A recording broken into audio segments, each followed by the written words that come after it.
Hey,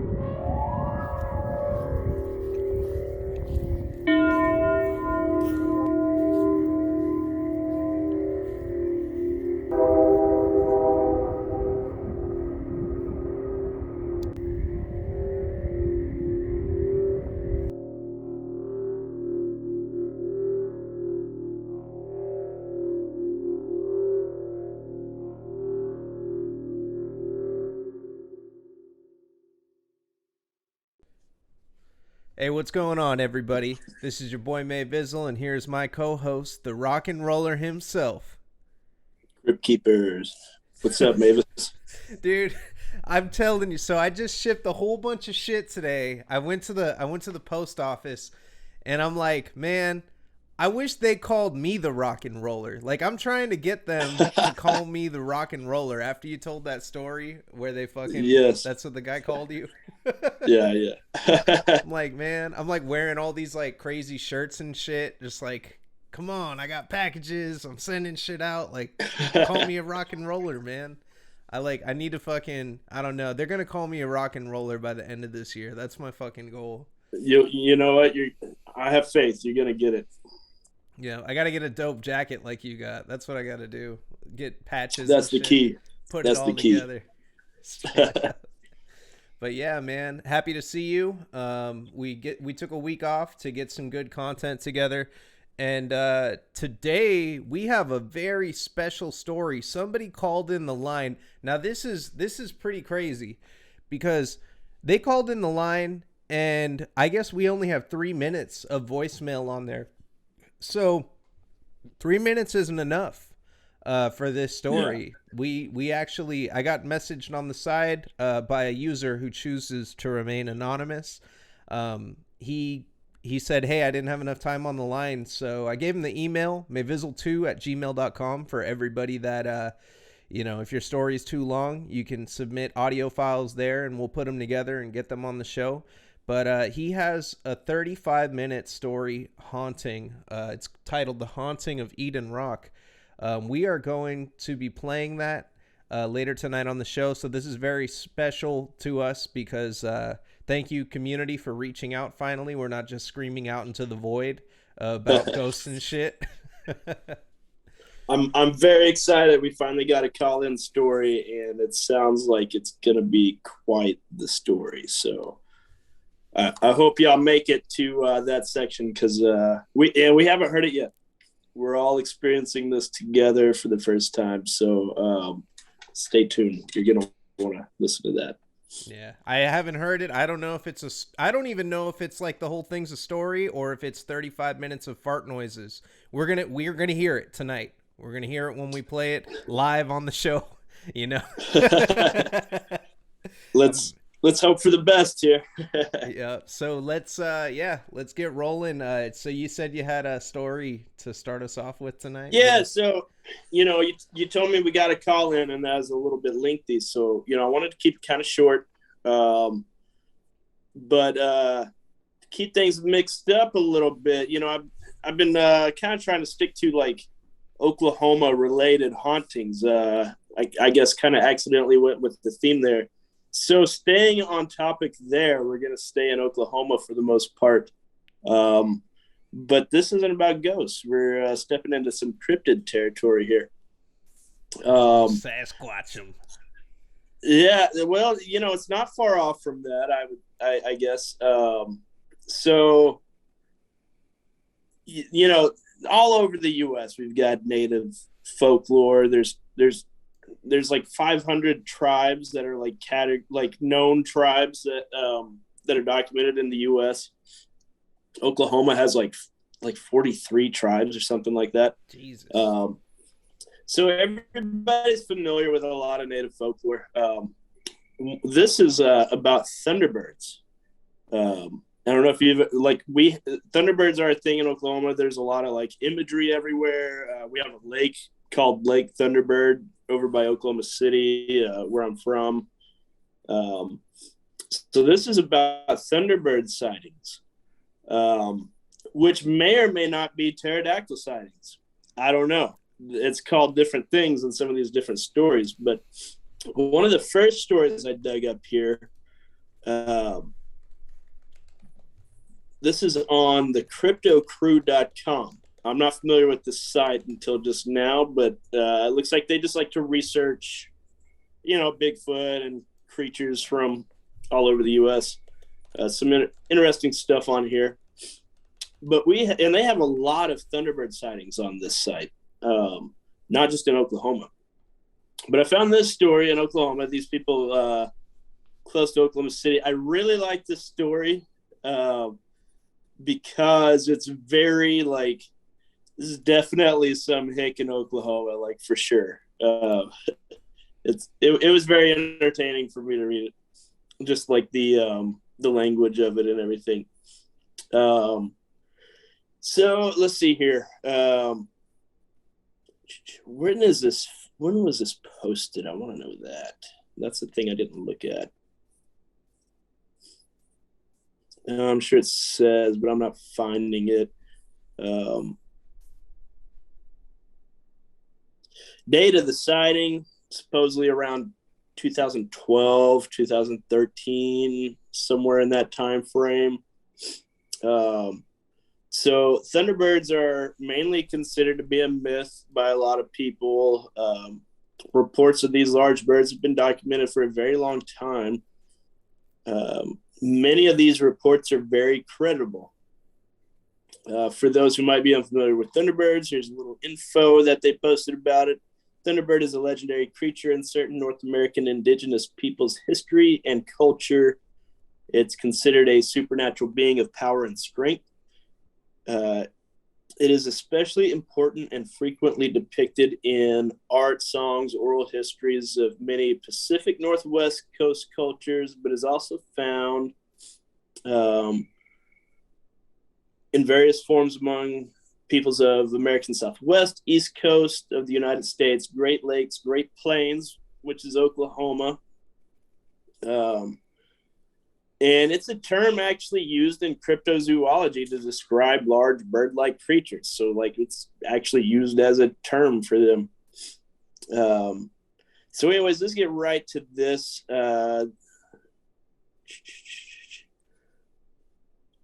Nearest town this happened was Cedar Lake.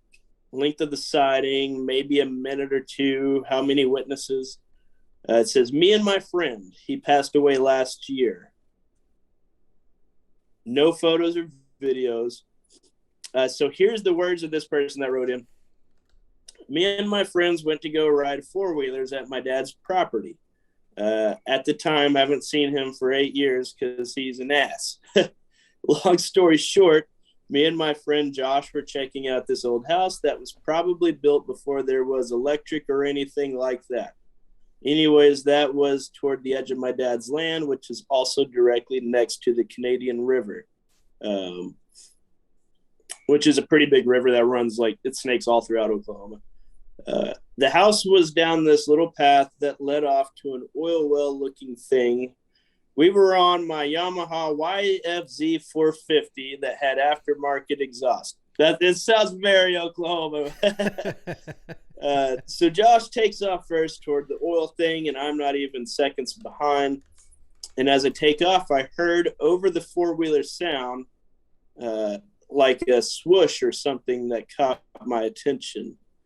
I looked to my right, which is a somewhat open field with the tree line running same direction at the path, but probably 300 feet wide anyways. Yep, that's the YFZ 450 right there.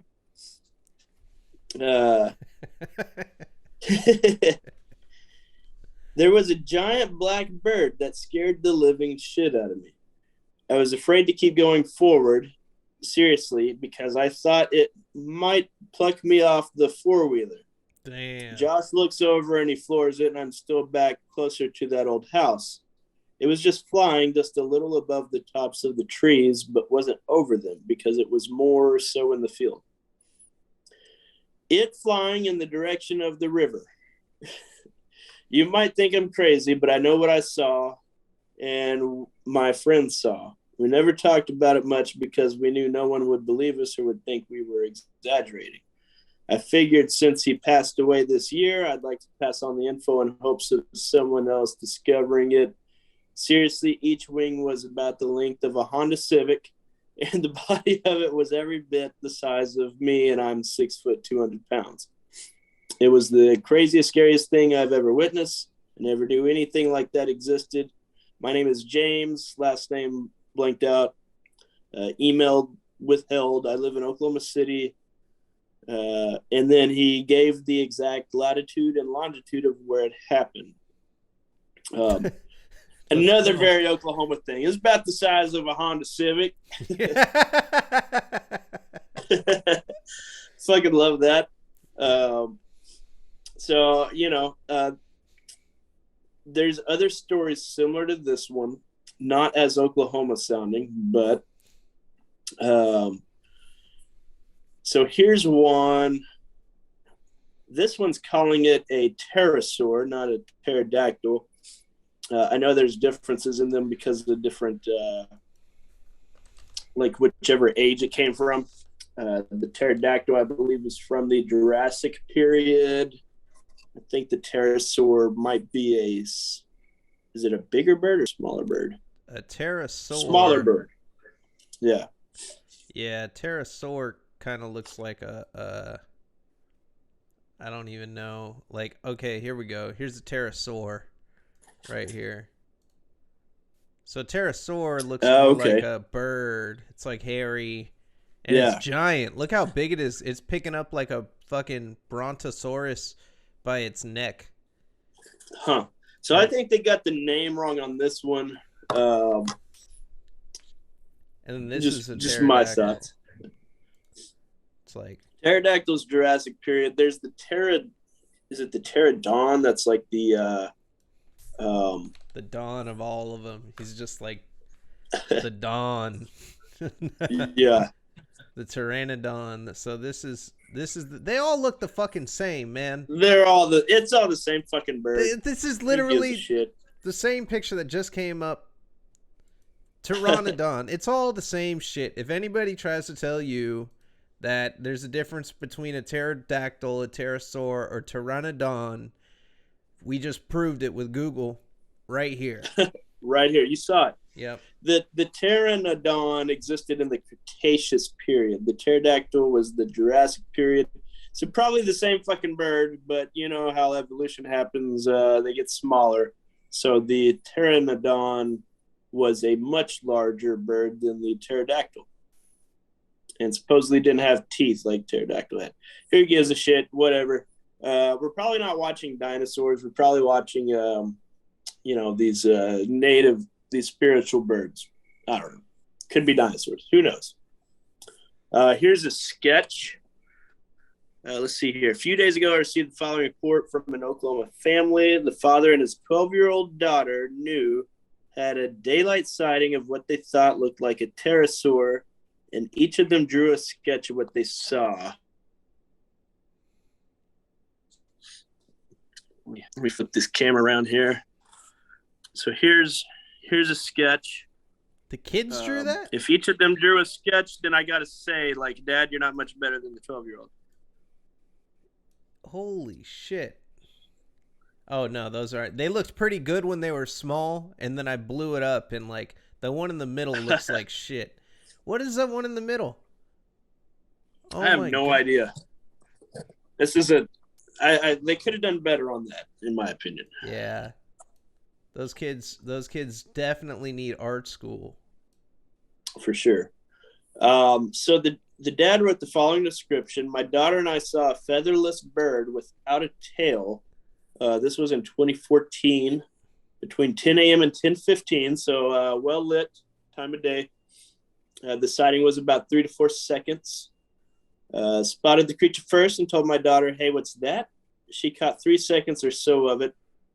My daughter knows birds, and she can tell you about birds in good detail. She told me that the blue jays were sounding an alarm call at the time of the sighting.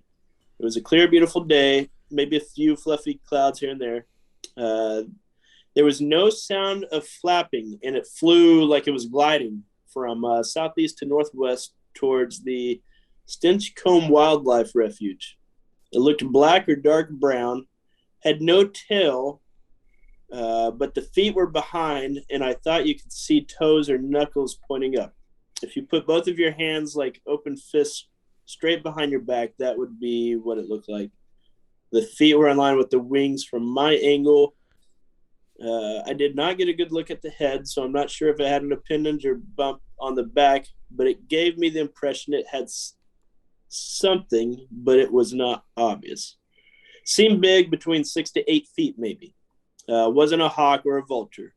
I'd say it was 2.5 times bigger than an adult vulture. Vultures do get pretty big, but they don't get 8 feet, at least not in Oklahoma. They don't. Yeah. Maybe in like South America they do, but it was about 60 feet away. We lived near Lake Overholster in Oklahoma City, located just west of 23rd and Council. News Mom added the following. My daughter and husband said it was close enough to tell it had no feathers. The most surprising thing was there was no tail either. We have hawks outside and turkey vultures, and they come in low sometimes, and you can see the two-tone feather patterns. Even far away, the feathers are clear. This thing, they said, had no tail, no feathers, and was structured differently from the other flying animal. My daughter's bats, everybody's got bats. I thought they did a very good job with the descriptions, especially with the sketches. Okay, so here's a couple more sketches, it looks like. Let's get a look at that. Oh, wow. That looks like... That's so much more detailed. It looks like a fucking daughter's airplane. drawing. I'm not going to make fun of the daughter.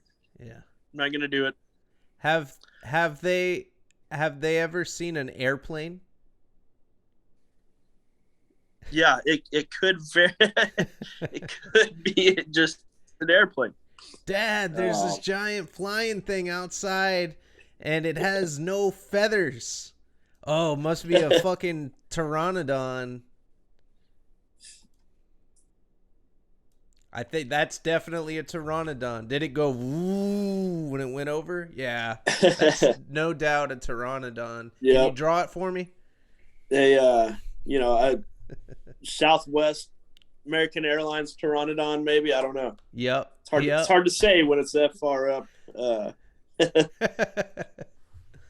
Oh shit. Here's a page I found. The Tahlequah Daily Press. Is Greene County pterodactyl terrain? Some think so. Stories swirl about what resides in the thickness of Greene Country, Oklahoma. It tells of strange sightings abundant, whether real or imagined.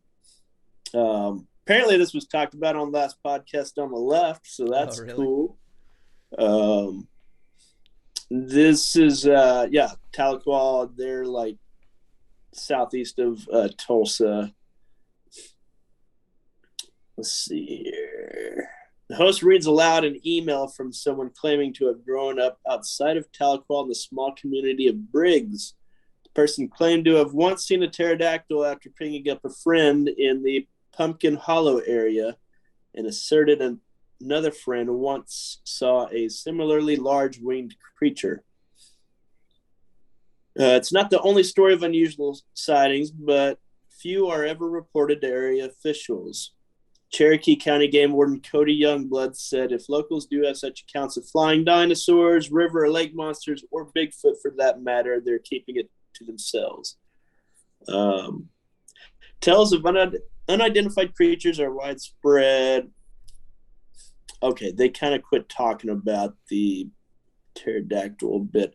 It goes on to just make highlights of Oklahoma cryptids, which I will touch on more once I dig up more information. There's the Oklahoma Octopus, which apparently inhabits 3 different lakes in Oklahoma, and they're all like 150 miles from each other. So that also, one is in Lake Tenkiller, a man-made lake in Oklahoma, and another in the previously mentioned Lake Thunderbird, another man-made lake in Oklahoma. So I seriously doubt we have a giant octopus in Oklahoma.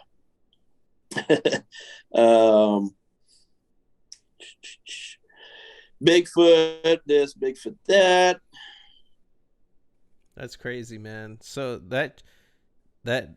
well, I mean, we've already confirmed cryptids in Oklahoma. Like when we called when we called Yeah. up the casino and they told us, yeah, we heard about it. We know that shit's here, and they ain't showing shit. So people are just on the hush about stuff Yep. in Oklahoma. They just don't like to talk about it, I suppose. I wonder if the Men in Black have ever been to Oklahoma and like showed up at people's doorsteps and they're like, yeah, you didn't see that. They talk about the little people on here, which is a topic I want to bring up later for sure. Little people is a fun one. They steal children when they wander off into the woods. Oh, that's creepy. Yeah, yeah. I think it's the Munchkins from Wizard of Oz. It could be. I like this little highlight. Other strange sightings from readers include chupacabras and Mothman, Catman, zombies, giant lizards walking on hind legs. As for the chances of a pterodactyl flying around Talicall, readers offered their own explanation. This site actually has nothing in detail to contribute, but I thought it was fun that it's from the Tahlequah paper, I found a site with all kinds of pterodactyl sightings and attacks all over the world, apparently. Damn, people are getting fucked up by pterodactyls and The shit. one from there's one from Western Oklahoma, and I like this story because the following is from an eyewitness who was only 4 years old at the time. Now I have a 5-year-old kid. I don't trust a damn thing she tells me. I know what I saw because it was less than 6 feet above me. This thing was huge. I liken his body size to a Volkswagen Bug. Why do they always say a Volkswagen? Every single fucking monster story it was the size of a Volkswagen. It was covered completely with brown, blackish fur and had no feathers. The wings had the same color, but like a bat. I dug down just enough, I guess, for it to be a miss. It opened its beak. I see teeth, and at 4, I knew that wasn't right. This woman reported that she believes that some cases of missing children in this area of the country could be from attacks from this kind of flying creature.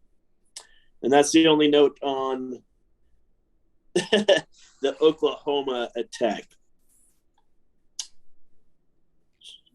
So yeah, this is what is this?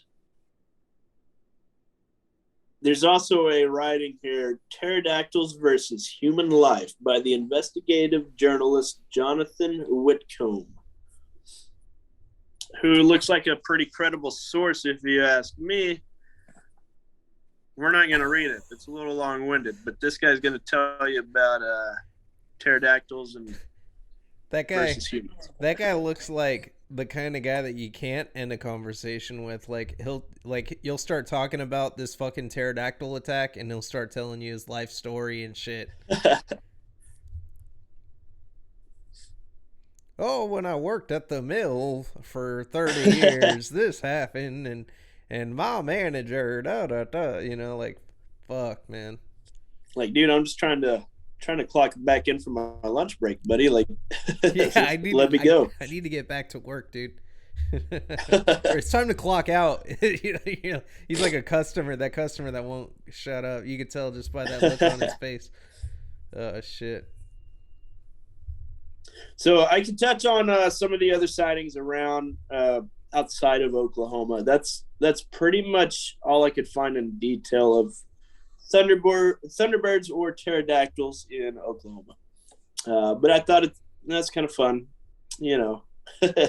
We have fucking maybe airplanes in Oklahoma. I don't know. Who knows what they are? But I think it's pteranodons, man. Fucking pterodactyls. What do you Like, I mean, the one of the most important things too with any cryptid is like, how do you defend yourself against that shit? Like, what is the weapon of choice to use, the means of self defense against a pteranodon or a fucking whatever the firebirds are? What would you use against the firebirds to protect yourself? Man, that's a tough call. Probably a water bird. If it's a firebird, I'm going to use a water bird. Got to get a water bird to defend yourself against the firebird, the water. You got to water it down. You know, in the case of if these are actual dinosaurs, you know, I'm probably just going to not fuck with it. Run away. Run away. Call Universal Studios up. Tell them, hey, I got an idea for the next Jurassic Park for you. Come to Oklahoma. Yeah, I think the old Alka-Seltzer and the bread trick will take care of these motherfuckers. Just, you know, we got to bring rice back to weddings. Just feed them a shitload of rice so they explode, and you know, problem solved. That's terrible. Oh God, it's fucked up because I heard my friend told me this like story that made no sense. Like when I was in high school, and he was like, "Yeah, my dad had to do an extermination job of seagulls." So they like went out and they put Alka-Seltzer and fucking bread and like threw it on this beach to get rid of the seagulls. And that's terrible. Like that's a horrible thing to do to animals. But he told me this when I was like, you know, probably like 9 or 10, you know, and I never thought of it as like being animal cruelty. I was just like, oh, I guess that's how exterminators do that, and never thought about it. And then as I got older, I was talking to like one of my other friends' dads, and he was talking about, yeah, seagulls suck, they fuck shit up. And I brought up that story, and I'm like, oh yeah, my friend said his dad, you know, did that to like exterminate them. And this dude got so livid with me when I told him that story, because this dude was already just kind of crazy, but he was like, that's fucking terrible. You did it, huh? You did it. It wasn't him. And I'm like, no, like, I'm just telling you this, like, this little tidbit of info that I thought was like useful that this dude told me, that apparently it's a horrible thing to do. And like, it makes sense. Like, they blow up. Like, that's fucked up. Blowing up anything. That's inhumane. Makes for a dope metal song though. I'd write a metal song about that. I wonder if that's ever been written about, or like a band called like Alka-Seltzer Seagull. I tell you what, you know, I don't really believe if any of these people are from Oklahoma, because around here you just, you know, you feed them a face full of buckshot and that ought to clear the problem right up. Yeah, you see that thing, you're just like, bah! On the fucking, what was it, what was he riding on? He was on a fucking on the YFZ 450, yeah. Yeah, you're on your YFZ 450, you got the fucking you got your shotgun and shit, just cruising around. Because that's the other thing too, who the fuck is riding around on a YFZ 450 not strapped up where you can be strapped up, you know? You gotta be careful, man. I had a cousin that got shot one time fucking running he was up in Idaho, and I guess he was scouting, or he wasn't even scouting. He was just like, he's the type of dude that just runs through the mountains and shit. You know what I mean? Like, he just goes out, like, he just likes doing that, military type dude. And yeah, is he a bug out guy? What does that mean? Like, does he keep like the bug out pack, and he's like preparing for like, if shit hits the fan, he's heading to the mountains? No, not like that. Like, he's just okay. He was just hiking. He was going for a run, you know, and he liked to run up mountains and shit because there's all sorts of outdoors out there. And yeah, he said he was running out there, and all of a sudden he just like felt really hot in his chest, and he fucking looked down, and he was bleeding under his shirt. And he looked, and he got hit with a fucking bullet, dude, like a stray bullet. Fuck. He doesn't know if it was a hunter or like someone, you know, was just shooting out there. But yeah, he got hit with the bullet, and it was fucked up. He went into the ER, and they thought he did it, and then they thought the two people that brought him in did it, and they were like, no. He's like, I was just fucking running, and I got hit with some shit out in the middle of nowhere. I didn't even see anybody for miles. And then I went to my sister's house. I ran to my sister's house and had them take me in, or brother's house, had them take me in. And the cops were like, it was like a fucking whodunit situation. Like, which one of you did it? Like, it's fucking. Yeah, man. Got to be careful out there. You got to stay strapped. Strapped up. Man. There's so many of these stories from like Southeast Oklahoma, and like it does get kind of weird down there. Like, there's not that many big towns, and like you kind of get into like it's the part of Oklahoma where I would say there's mountains, but that's where the mountains in Oklahoma are. Like, it's hilly. There's a lot of foresty areas, and I've seen some shit down there. Like, it's weird. A lot of small towns, like hidden, got secrets, you know. Fucking towns the of compound Timothy McVeigh came from is in like deep Southeast Oklahoma, you know. I remember my buddy telling me though, his dad was like super into camping, and they would go out like his dad was like all about like, no, we ain't bringing shit with us. You can bring a knife and a gun, and that's about it. You know, we find our food. And he said they went camping down in like the Southeast mountains. I've been hunting down there. There's like the Kaimichi Mountains down there. But anyways, he said they were camping there, and like the next day they realized like some of their stuff had been kind of like shuffled around and everything. Like they were a couple days in, and I don't know, like night 2 or 3, they eventually woke up. Like I think it was like the 3rd day they woke up and they found a fucking note like on their cooler or something. It was like, we've been tracking you for 3 days. Yeah, that's what it was. 3 days. They were like, we've been tracking you for 3 days. And I don't know if they were like going further and further into the woods or if they were still at the same campsite, but the note was something like, we've been tracking you for 3 days, and you're getting like too close to something, basically. I don't remember exactly what the note said. It was like, you need to leave. And so they like made road, and they went one direction on this fucking road, and they were met by a roadblock. Like these dudes in fucking like, you know, lifted trucks, all holding like assault rifles pointed at them, and they were like, not this way. You need to go the fucking other way. So they're probably getting too close to like a fucking like meth cook or some shit like that. Who knows? But yeah, dude, that's shit crazy. like that in the fucking Southeast Oklahoma mountains. That's a thing you can run into as well. Yeah, you got to be careful. You know, you got to look out for them fucking labs. You also got to look out for the moonshiners when you're going through the woods too. Word of advice for anybody watching this show: if you ever happen to be going through the woods not in your neck of the woods where you're not supposed to be, if you're in the cuts and you happen to stumble, on your YFZ 450, on your YFZ 450, and you see a moonshine, people making moonshine, distilling it, what you do is you don't just get the hell out of there. You go over to the fire, you grab a piece of wood, and you put it on the fire, and then you get the hell out of there. Because, putting that wood on the fire could save your life. Yeah. So, yeah. Stay strapped when you're on your YFZ 450 pterodactyl hunting. Yeah, absolutely. If you're pterodactyl hunting, you got to be careful. Yeah, absolutely. So, I guess I want to get into Is It Bullshit, but I want to get this story out of the way because this is a really short story. It's pretty cool.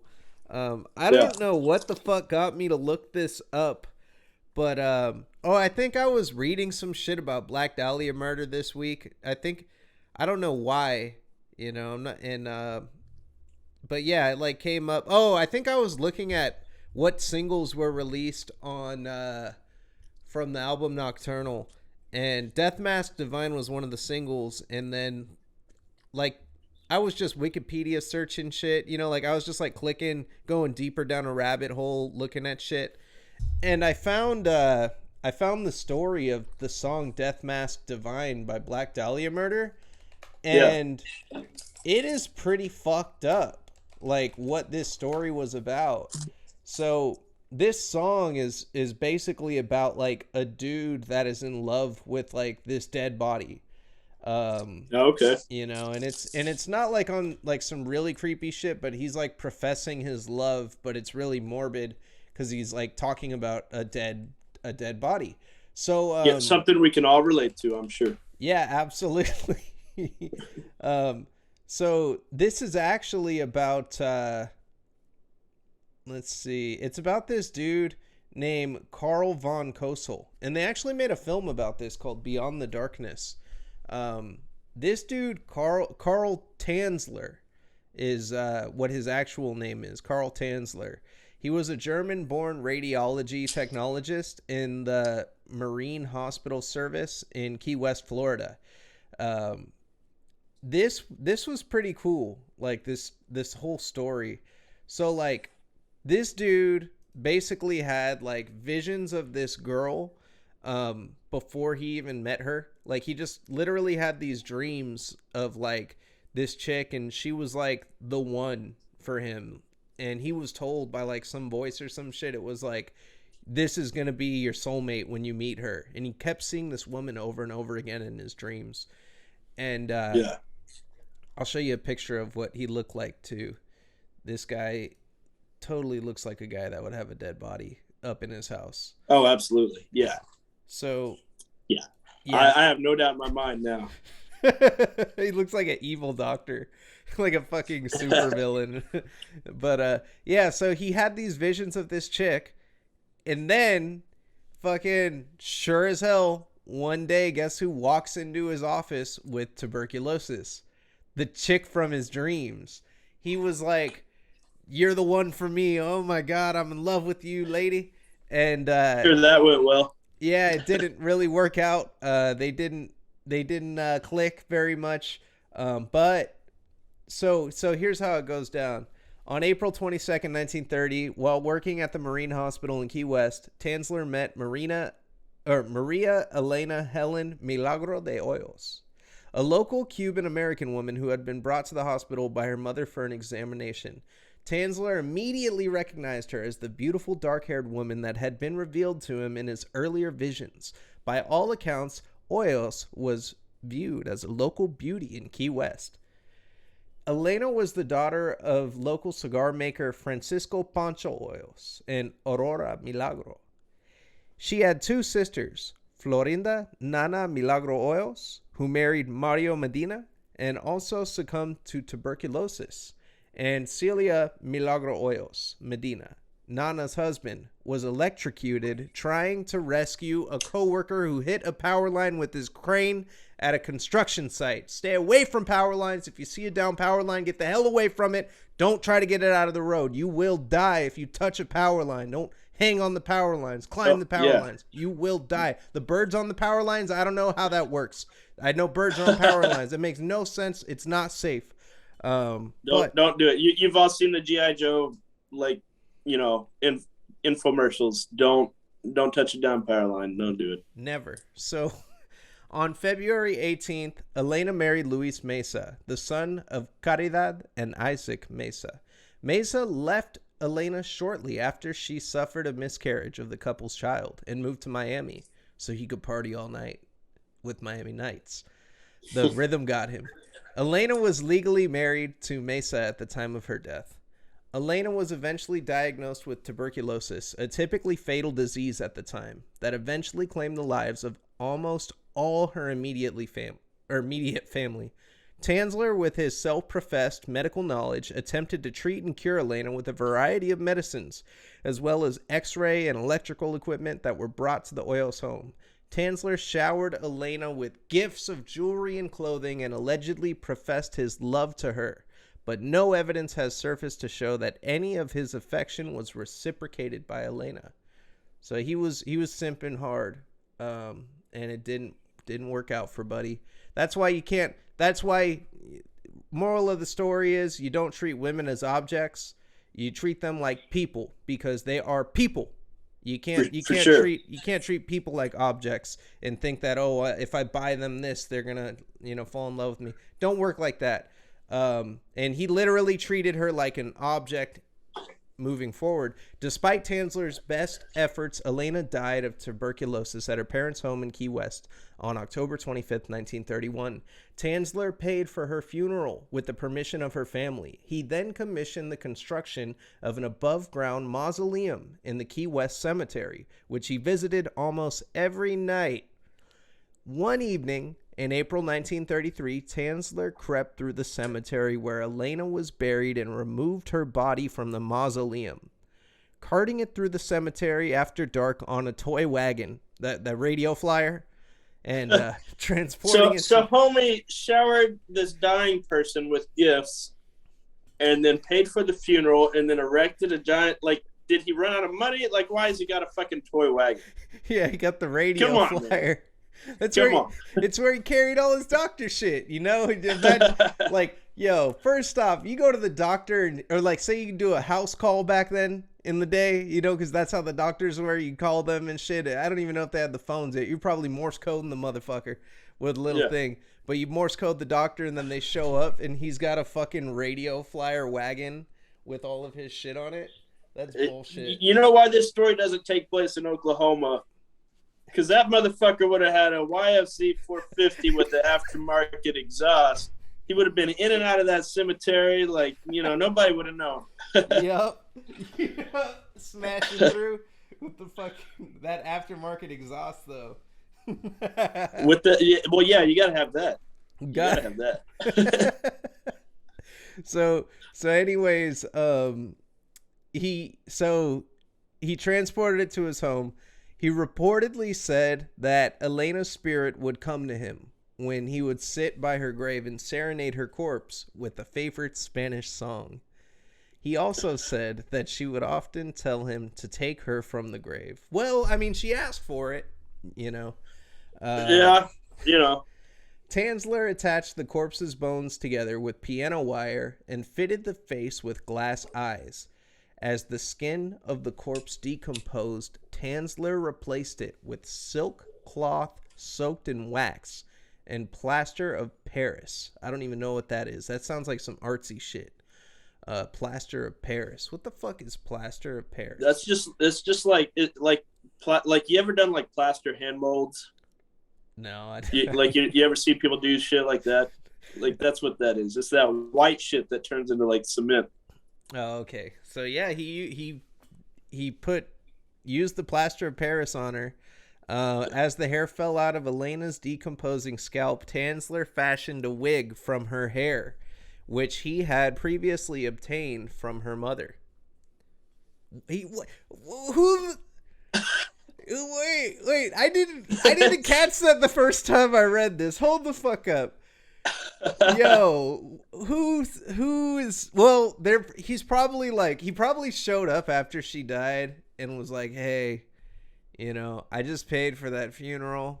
Would you happen to have a wig of her hair? Like, who the fuck keeps wigs of hair? Like, maybe back then, it was the 1930s. Maybe if you got, they didn't have like, I don't know if they had like heating, you know, central heating and shit. Maybe they kept the hair as like extra blankets for the guests or something. I don't fucking know, man. Here you go. Here's my dead daughter's hair if you get cold tonight. Like, yeah. Can I have some of her hair? I tried my best. You mind if I take this hair? Like what she did. That's so bad. You mind if you got a pair of scissors? Done everything I can. I need to take this for studying. For studies.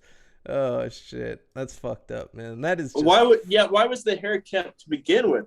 I feel like they missed a couple steps in the explanation here. Yeah, he took her fucking hair, man. He filled the corpse's abdominal and chest cavity with rags to keep the original form. Dressed Elena's remains in stockings, jewelry, and gloves, and kept the body in his bed. I'm sure it looked spot on identical. Oh, I got a picture of it. And hell yeah. Yeah, I'll show you right after the explain. Tansler also used copious amounts of perfume, disinfectants, and preserving agents to mask the odor and forestall the effect of the corpse decomposition. He was Clorox wiping that Clorox wiping the corpse down all day, every day to keep it fresh. Yeah, he didn't want the corpse to get COVID. You know, he had to Yeah. fucking keep it disinfected. Fucking. This is the corpse. Kept her original form intact. All right. Yeah, dude. Sure did. That is. Look at that. Who wouldn't want to be with a lady like that? Yeah, one of a kind. Holy shit. But yeah, fucking so that's her. That's the corpse of Maria Elena Milagro de Hoyos. And in October 1940, Elena's sister Florinda heard rumors of Tanzler sleeping with the disinterred body of her sister and confronted Tanzler at his home, where Elena's body was eventually discovered. He was also caught dancing with her corpse in front of an open window. Come on, man. That's just fucking weird, bro. You're dancing in front of the window? Like, Florinda notified the authorities and Tanzler was arrested and detained. Tanzler was psychiatrically examined and found mentally competent to stand trial in the charge of, and this is weird. This is like the charge back then. Wantonly and maliciously destroying a grave and removing a body without authorization. Like, that was the thing. I guess it was a regular thing. Because, like, to make a charge like that specific, they probably had trouble with that. Like, oh, yeah, we got another motherfucker going around wantonly and maliciously destroying a grave and removing a body without authorization. You know, like, it's just regular shit going... Regular ongoings in Key West at that time, Florida. Fucking Florida, man. Just another normal cemetery night in Florida. Yeah, this is like, I swear to God, man. Fucking, I wonder if he is the original Florida man. Until we find another one, I'm gonna label him the original Florida man. The original Florida man. Yeah.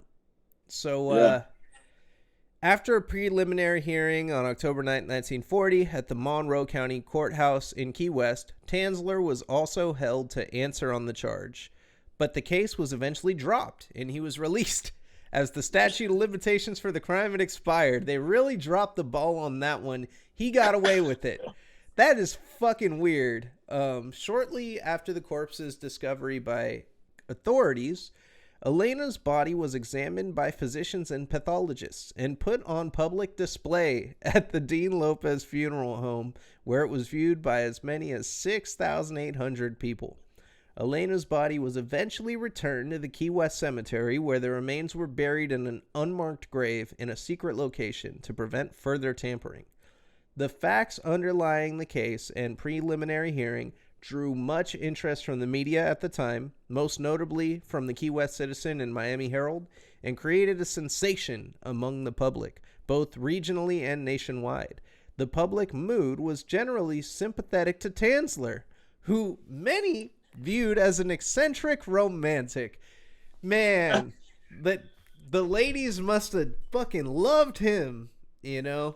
Like, oh man, he's so romantic. Like, I wonder how many chicks are out there going, I wish a guy would, you know, take me from my grave and keep me fresh and smelling good. That's so creepy, dude. Oh, Lord. A true romantic. Yeah. So, yeah, man. There were claims of him doing the naughty too, but they were unproven. So... maybe he didn't go that far. Homie had those Clorox wipes on hand. Nobody's going to know.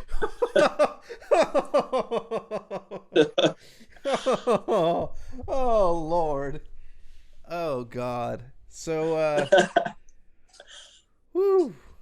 Oh, God. Yeah, so that's pretty much it. That's that for that. I guess we'll move on to Is It Bullshit? Yeah. Yeah, let's see. Is this week on? Is it bullshit? I already took one look at what we got this week, and I will tell you this first one is for sure bullshit. I'm going to get it up. I took a sneak peek at the first post. I barely read it. You're gonna fucking laugh at how stupid this shit is. At first, you know what though? It got me. It got me because it's kind of creepy. So Yeah.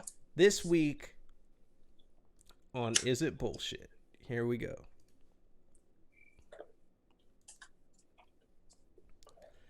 My cat used to do this to my downstairs bathroom. She died in November. I live alone.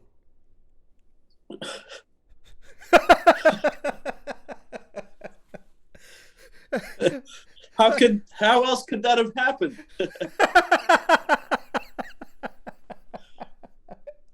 That was legit. Hands down. How else could that happen? Yeah, I think this one, I know, right? Like, I can't think of any other fucking explanation for this other than the ghost cat fucking doing that. Has to be. That's hella crazy. That's fucking. I wonder what the top comments are. Oh, this is creepy. The top comment's pretty creepy. I used to hear my dog's collar tags jingle at night after she died. That's pretty creepy. Whew. So, is it bullshit? Maybe pile. That one goes in the maybe pile. No, the fucking maybe pile. The fucking maybe pile. There's a fucking. I wish I could take my camera so I could show you the same thing's been happening over here. You got you got a ghost cat too? Bro, ghost cats fucking everywhere. I swear to God. Oh shit. That's great, man. Yeah, no, bullshit. 1 out of 1. We got the bullshit this week. He said maybe. We're 1 for 1. All right, this one I haven't seen this yet. Ghost in hospital peeks out at me as I walk by.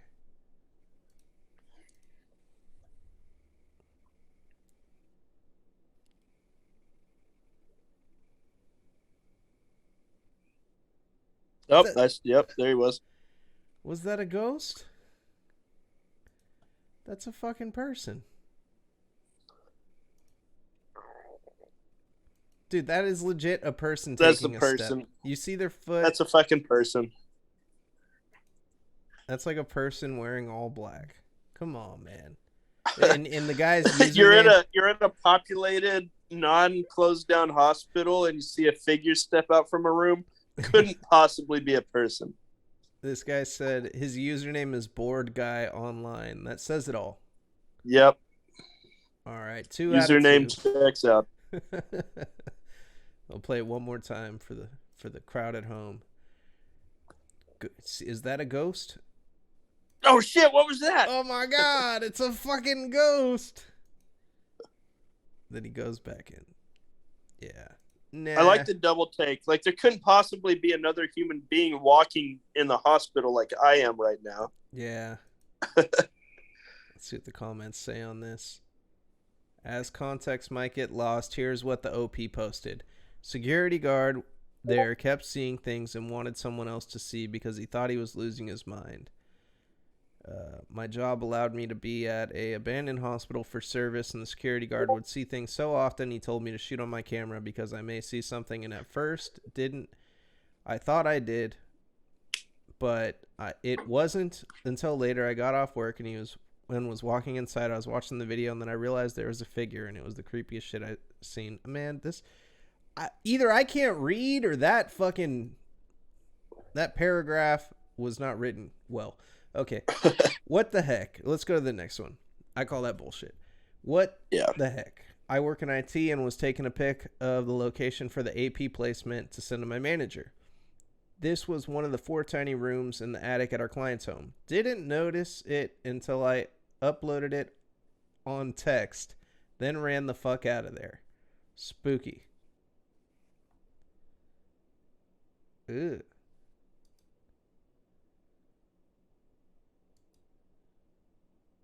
What's in this one?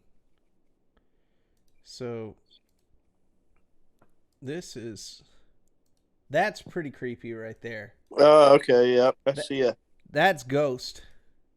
I call that Ghost. That's a tall motherfucker, too. That's yep. That's hitting them them door frames. You know what though? It kind of looks like a woman. I Yeah. don't fucking know. I don't know. That kind of looks like that's like Michael Colby tall. Yeah, yeah. I don't know, taller than that. Yeah, he is tall. He's about like that tall, I think. That's a not just tall, but big. That's a big framed. Yeah. I kind of see like it kind of looks like a mannequin maybe though. Could be. But the weird thing is like this smoke color like emanating, but you see the arm like straight up like Oh yeah. maybe a mannequin. But the second picture, let me see. Second picture, you can see somebody like down there at the end of the hall. That's kind of creepy. Okay. Yeah. Yeah. I don't know. I don't know if I see anything in this picture. And then the third picture is fucking. There's nothing in this third picture. I don't see jack shit. I would have been more impressed if the same figure was in every picture. Someone said they altered the contrast. Ooh. Yeah, that looks like a mannequin. That's a mannequin. For sure. I'm going to go ahead and say bullshit. Yeah, I'll call bullshit too. I agree. This person looks like they got a lot of junk. There's definitely a mannequin in there. All right, let's see. I was alone in the garage taking a short video of the rain. I didn't actually watch this video until after a few days later and heard somebody else's voice. I'm not even sure if this is the right place to post. I just need to try to figure out what it is.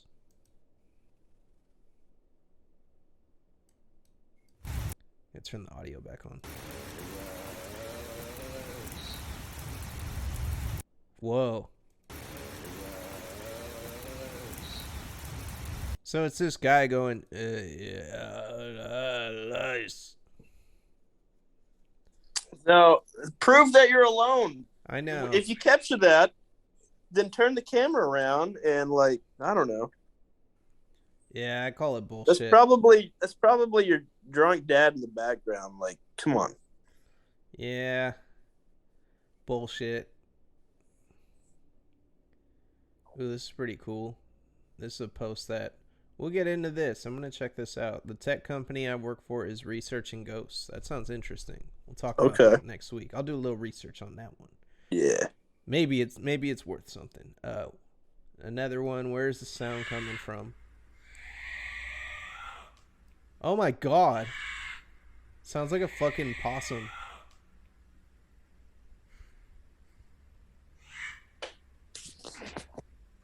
Which thread is this one in? This one is in ghosts.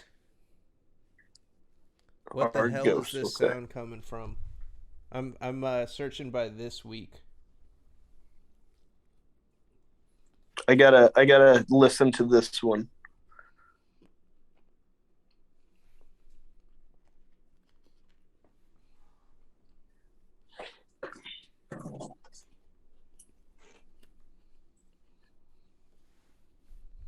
This, come on, load.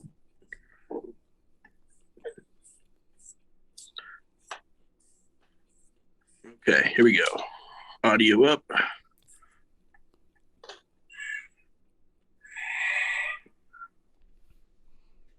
Okay, that's that's a little loud to just be like that's too weird sounding to be an animal. You think so?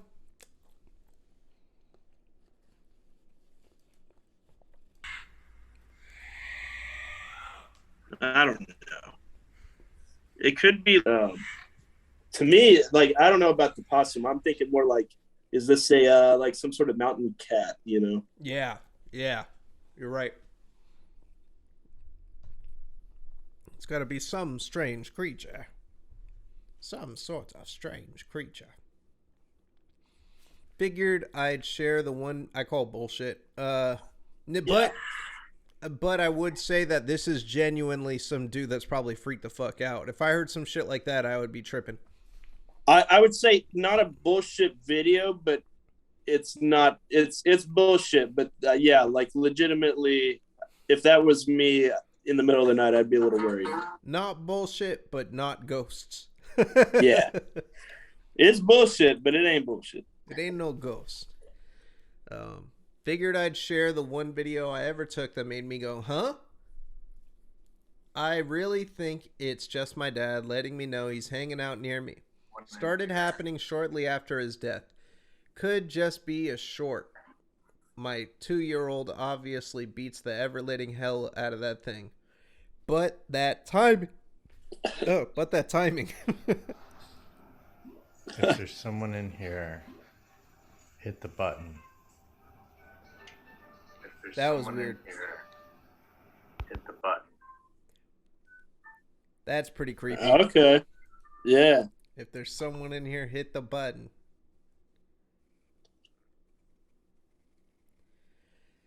I say, yeah, that's definitely that would be alarming. Yeah, for sure. I'd call that ghost.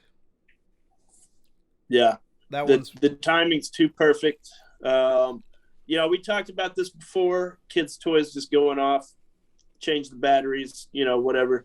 He even said my 2-year-old's very rough on it, but the timing's pretty perfect.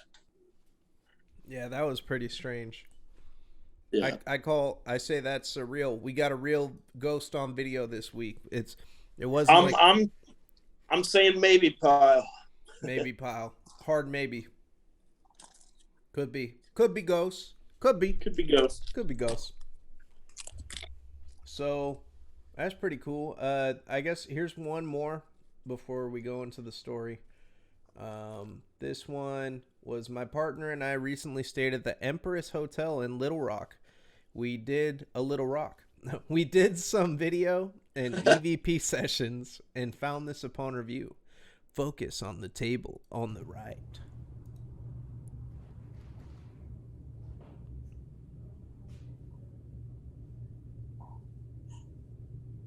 Okay.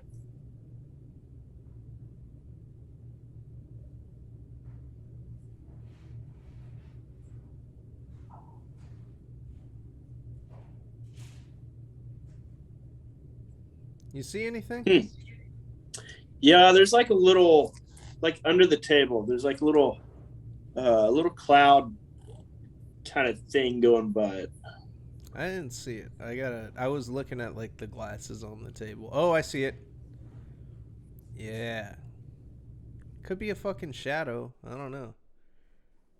Let me see. Let's restart. Oh shit, it won't play the video. Maybe it was Ghost. No. It's like it's almost like somebody gets up and walks away. Yeah. That ghost wasn't having it. He's like, stop recording me. He's like, I'm fucking out. This is private property. You can't record here. Fuck this. Karen ghost. Oh, he came back. He was like, fuck you. This is my room. Get out of my room, Mom.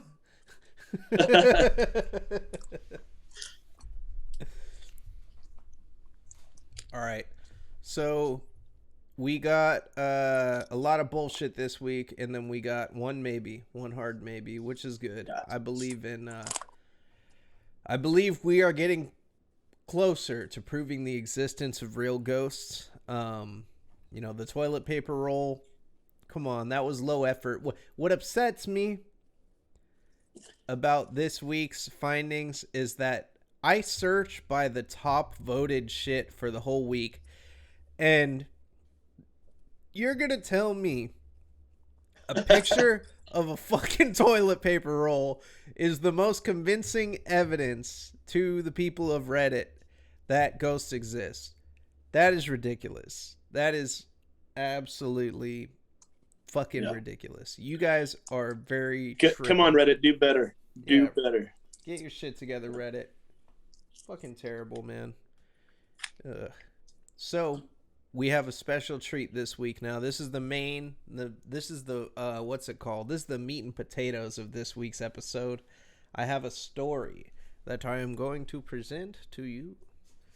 This story has been curated by us. The story's been curated by us. This is actually first time we're hearing this story in its entirety. Submitted by one of you, because you make this show. You remember like when they used to say that on like PBS or some shit? Because yes. You make a difference. From viewers like you. Yeah, viewers like you. Thank you so much. I'm so stoked to have a story from the community, and it seems like a really good fucking story. All right, here we go. I present to you, with no further ado, our first story from the community. The Haunting of Eden Rock. Let's go. Greetings, Mayvizzle and Bryce, along with the fellow viewers, patrons, and subscribers of the Mayvizzle channel and Late Night in the Krypt. Tonight I bring you a story of my youth. I was born in 1981, but my story really doesn't start taking place until I was about the age of 3 to 4. In 1984 to 1985. This was at my very first apartments that I ever lived in, first residence. It was called the Eden Rock Apartments. This place was in Phoenix, Arizona, and I remember the address like it was actually yesterday. It's permanently tattooed on my brain. The address of this place was 525 East Bethany Home Road. My apartment number was number 23. And I had a lot of numerous paranormal experiences and activity happen while I lived at this residence. In addition, come to find out that I was not the only one who shared in these experiences. I had various neighbors and friends that lived in the apartment complex that shared some of these similar happenings, I guess, so to speak. And I'll get to that part of the story later. So let's begin. About the age of 3 to 4 is when these things first started to happen, and my first recollections of these occurrences. Things like, objects going missing. Oddly enough, they'd appear in a place where they weren't before, and this would be days later, sometimes even maybe like, a week, maybe even longer. Wasn't just happening with me. This was also happening with my mom. For her, it was her jewelry, like things like rings and necklaces would go disappearing, and then she would find them in like random places later, and obviously she would know that she never had set these things there in these places where they'd be pretty much appearing randomly. Now for myself, it was always usually my toys, and oddly enough, it was always the ones that were like my favorite. Now, if anyone remembers an old movie that was done in the 80s called The Wraith, there was a certain car in that film. It had a little Hot Wheels toy that looked very, very similar to that car, except mine was silver, and in the movie, that car's black. But anyways, that was like my favorite little toy as a kid. I would always play with this thing, and one day, this would be like the very first recollection that I have of one of my toys going missing. I was playing in my room with that car. Then I went into the kitchen to have lunch, and my mom was there. It was just me and my mom. And after I'd finished lunch, and when I went back into my room to go, have some more fun and play with that toy, well, that toy wasn't there anymore. And, as a kid, if you ever lose your favorite toy, you know what that's like. You get pretty bummed. So I was definitely pretty bummed about it. I told my mom, this is strange. I didn't understand it. Like, how could this just be right here? And then we had lunch, and then I come back and it's just missing.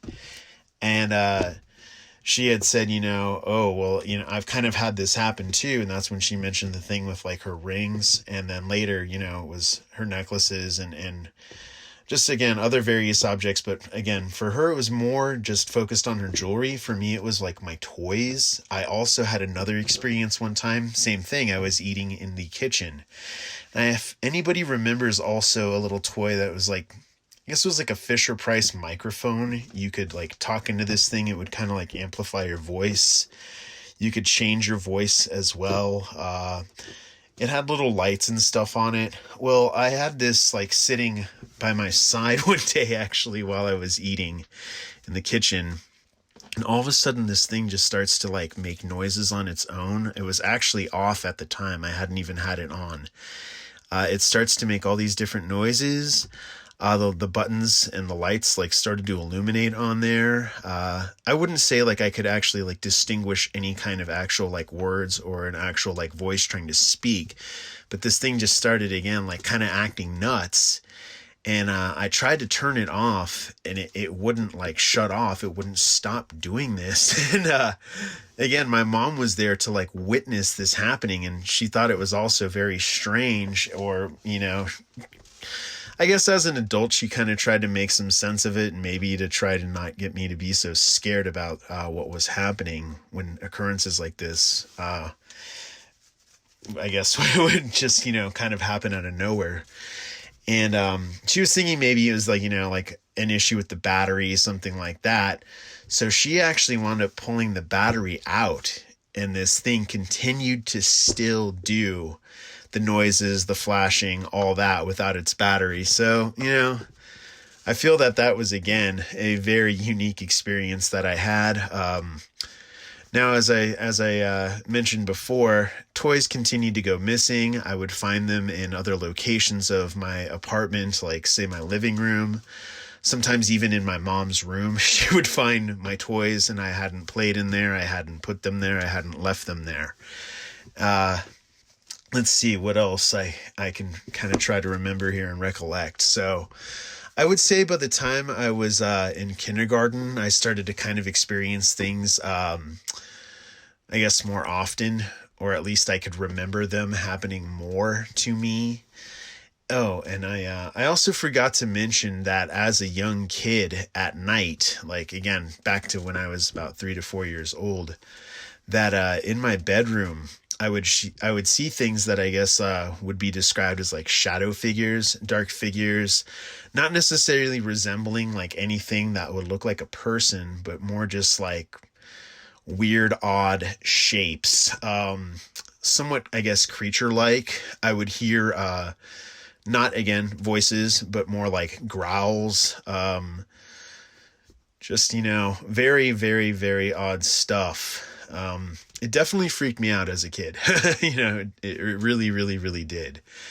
And again, now to go forward a little bit, by the time I was in kindergarten, I experienced more things. I remember that we had these double doors, kind of like if you could imagine almost like saloon style, like wooden doors that swing when you walk through them. That's what these were like, and they led into our kitchen. Now, one day I'm sitting there in the living room watching TV, probably cartoons, something like that. And all of a sudden, these doors just start to open back and forth, like, you know, as if maybe someone walked through them. But as they did that, they continued, like, you know, after you would walk through them, they'd kind of flap a couple times and then they just stop. Well, these things kept going back and forth, back and forth, back and forth. And I just thought it was really strange, you know. Again, you know, I'm trying to recall all these different things that happen, and it's just like there's kind of an abundant amount of things that happened to me as a kid. Now to get into the portion of my story where I mentioned that other people, other tenants, and friends as well, even my babysitter that I had that lived literally in the apartment directly below me. She had the exact same experiences with objects going missing. She heard, again, like growling noises at night. She said she would even hear things like the sound of like scratching on the walls. Her parents would hear stuff as well. They would also have objects that would go missing. lights would turn on and off in their apartment for no reason at all. They would call in, like our maintenance man or whatever, janitor, whatever term you want to use to refer to that kind of person. And they would, ask them, like, what's going on? Is this like a shortage, something like that? And the guy's like, no, everything's fine. So this should not really be happening. So she was experiencing things of that nature. I continued to experience things, not necessarily with the lights, but again, I have another story that we'll get to that involves something like that. And I would experience the opening of doors. I would hear voices. And when I would hear the voices, not the growling ones, but like these were the ones that I would hear sometimes, like during the day I would be playing or, in the restroom. And I would hear a voice, either male or female. Honestly, it was more female that I would hear. And they'd be calling my name, which I thought was really interesting. Now, for, when I say I would hear these voices like calling my name, not necessarily calling like out really like loud, so to speak, but more like as if it was like whispered in my ear, which honestly was a little creepy. I would tell my mom this or even ask her, like I'd go to her if I was in a separate room or again in the restroom, I would go to her after experiencing these things and ask her if she was calling me. And she would always tell me no, like I'm, in the middle of doing something else or, so I wasn't calling you. Now, again, to go into the part of sharing my story and finding out that my friends that lived in the same complex as me and other people were having similar experiences. 2 doors down to the right of where I lived, I had a friend. I actually remember his name. His name was Jose. Now, Jose and I hung out literally every single day. We were right around the same age. And his parents, if I remember correctly, I don't think they spoke English, but Jose spoke like both English and Spanish, and he was honestly super smart kid. So one day, him and I, this is just it. I'm getting to a point of my story where we're actually a little bit older. I want to say it was probably around maybe 2nd grade. Him and I are playing in his storage room that was close to where his apartment was. There were a lot of empty storage rooms that we'd play hide and seek in. It was him and I and a group of our friends.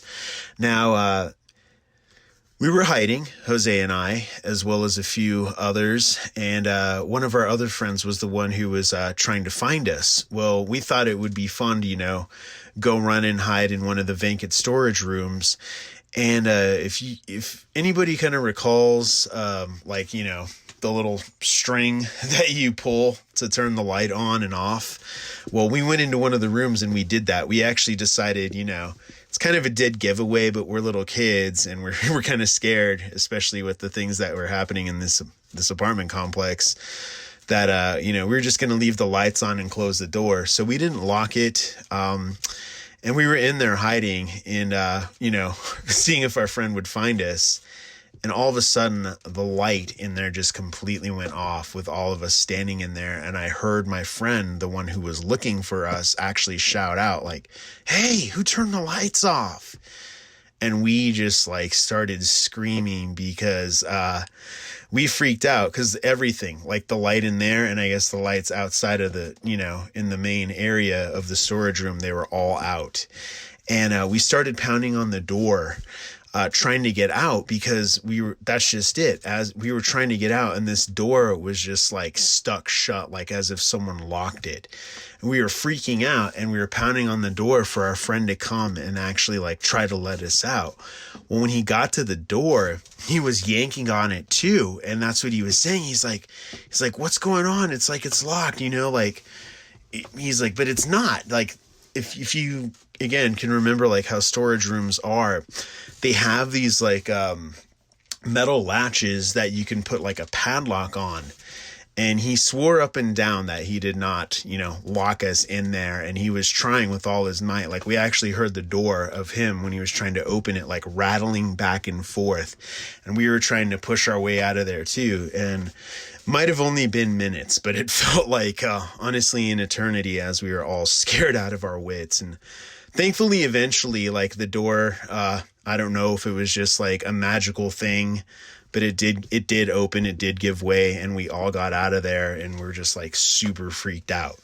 So after that experience, Jose and I kind of started talking more about like, things that were happening. I told him about, how my toys would go missing, doors would kind of like open and close in my apartment, not just those double doors that were in my kitchen. My kitchen cabinets would open as well. And the weird thing is like, I would never hear the sound of them opening. It's just like all of a sudden, you turn around and it's like, whoa, what the hell? I didn't leave that open. That refrigerator door was not open. That was shut. You walk out of a room, when you come back into it, you discover these things. Same thing, objects that you thought you had lost or they were missing. All of a sudden, they're in an entirely different location. Now, I would also like to mention a different part of the story. And this is actually where it gets kind of rather dark, so to speak. So I had Before we get to the dark part of the story, I just want to comment. This is already scary as fuck. That's Yeah. I'm pretty fucking creeped out right now. If this shit can get any crazier, I'm already very spooked right now. Thank you for this story. We're gonna continue. Let's go. door neighbor who was actually much older than me. If I had to guess, he was probably about a junior or senior in high school. He didn't really talk much. I mean, he was friendly. He'd say hello, but he pretty much kept to himself. And unfortunately, come to find out, he had an extremely abusive alcoholic father. And one night, they were fighting. And this was, unfortunately, this was something that would happen and I could hear because my bedroom wall was literally right next to his bedroom wall. And his dad was fighting with him. And I had heard the son actually yell out to his dad, like, what the hell are you doing? I guess the father had come home super late in the morning and actually woke the son up. The son, he did have a job. It's like, he was trying to be the responsible one, I guess. And he had come to find out that his dad had actually stolen money out of his wallet and spent the night drinking that night. That's how much of a problem his dad had. So the son was pissed off about it and confronted his dad and, told him, I know you stole from me. This is really, uncool, to use lack of more expletive words, so to speak. And they started getting into an argument and that became physical. And at one point when that became physical, I'm guessing that, that fight spilled over and into their living room. I heard glass break. Now, the next morning while I was going to school, and keep in mind, I really did not sleep that night as a little kid. This occurred probably, about the time when I was in second grade. So between 7 to 8 years old. This would have been about in 1987, 1988. Well, come to find out what happened with that fight was the son, I guess, defended himself and pushed his dad away from him. And his dad actually wound up going through the living room window and the glass broke and sliced his jugular and he died. So, I don't know if it's connected to the ominous energy that was there at this apartment complex, but pretty odd and definitely crazy that my next door neighbor died. And shortly after that, I want to say that family moved out. I don't really remember them being there that much longer. And a new family had moved in, obviously once that place had been cleaned up. And the family that had moved in next door to me now, they were just a single mom and she had a son who was older than me. I was, if I had to guess, I would say he was probably in about 7th or 8th grade. And he had 2 younger sisters, one who was probably my age, maybe just a little bit older than me. And then the other sister that he had was, I would say, maybe in kindergarten. So she was pretty young, between 4 to 5. And at night, okay, back to the nighttime. At night, these 2 young girls would literally cry all night long. And when I would talk to them and ask them, like what was going on, they were saying the same thing. Like they were seeing like shadow figures, hearing like growls and stuff throughout the night.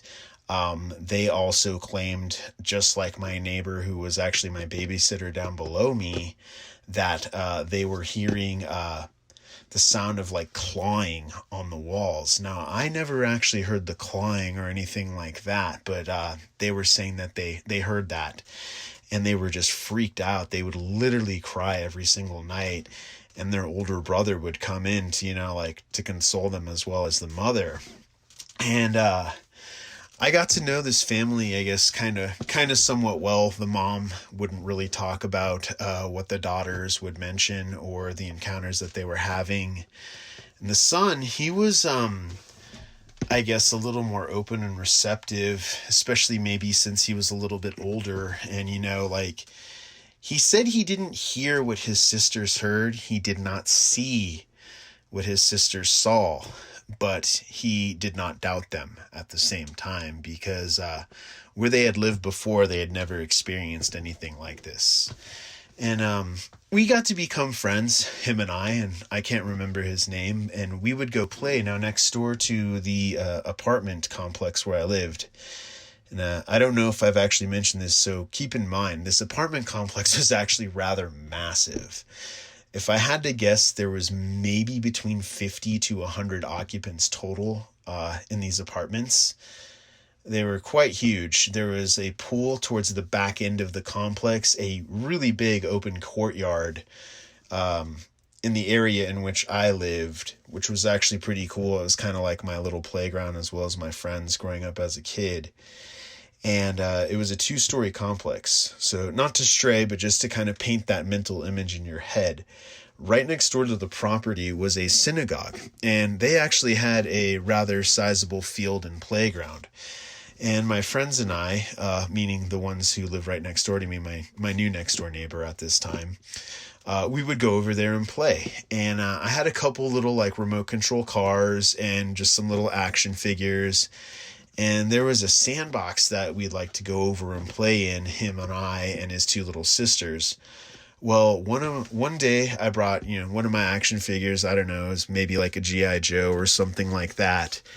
And I had set it on the like outside perimeter of the sandbox. It was just wood. So I had set it on this like wooden plank and started to build something along the lines of like a sand castle. And when I turned around, my toy was gone. And it's not like, my friend or his 2 little sisters took it, because they were all, preoccupied basically doing the same thing, building little sand castles, playing with sand. And I told my friend that. I'm like, what happened to my toy? It was right there. It's gone. And he said that. He's like, that's strange, man. He's like, it's like, what you're experiencing in your apartment, like, whatever it is, it literally just took it. And I actually never got that one back. That never showed back up, like either in my own apartment, at that playground. I literally went through that whole entire sandbox with my friends and never found that toy. Now, a different experience, actually. When I would take over my little remote control cars, I would charge up the batteries, make sure, that they'd be fully charged, and I'd take them over and we'd play next door in the sandbox with these little remote control toys that I had. The batteries would die like super quick, like they would just drain. And I didn't get it, because I'm like, this is supposed to be like a fully charged battery, and now it's just dead. And one time I had a toy that was like a little remote control dune buggy. And same thing. I had fully charged the battery, and we went to go next door and play with it. And as we're playing with it, I jumped it actually over this little hill. And this right here is crazy.